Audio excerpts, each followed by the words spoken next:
আসসালামু আলাইকুম এভরিওয়ান, কেমন আছেন সবাই? শুভ সকাল।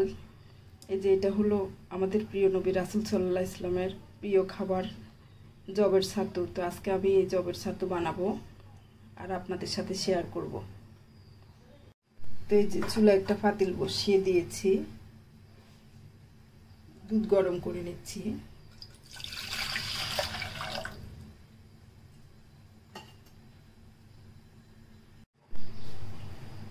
তো এই যে আমি একটা বাটি নিয়েছি, এখানে বাটিতে দিয়ে দিচ্ছি জবের ছাতু।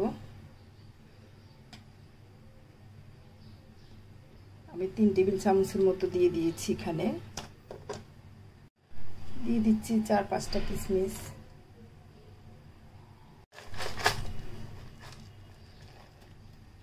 দিয়ে দিচ্ছি যে কাঠবাদাম কুচি।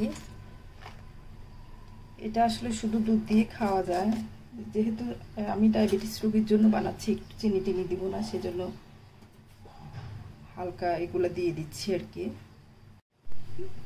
দিয়ে দিচ্ছি যে দেশি ছোট কলাগুলা 3টা আমি কুচি করে দিয়ে দিচ্ছি।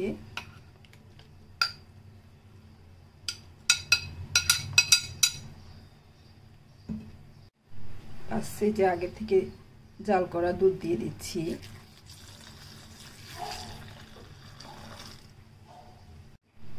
এবার একটু নেড়ে ছেড়ে মিশিয়ে নিচ্ছি। বাস হয়ে গিয়েছে আমাদের প্রিয় নবী রাসূল সাল্লাল্লাহু আলাইহি ইসলামের প্রিয় খাবার, এটা জবের ছাতু। এটা শুধু দুধ দিয়েও খাওয়া যায়, যেহেতু আমি ডায়াবেটিস রোগীর জন্য বানাচ্ছি, সেজন্য কলা কিশমিশ অল্প অল্প করে সব কিছু দিয়েছি। তো ধৈর্য ধরে আমার ভিডিওটা দেখার জন্য অসংখ্য ধন্যবাদ। আল্লাহ হাফেজ, আসসালামু আলাইকুম।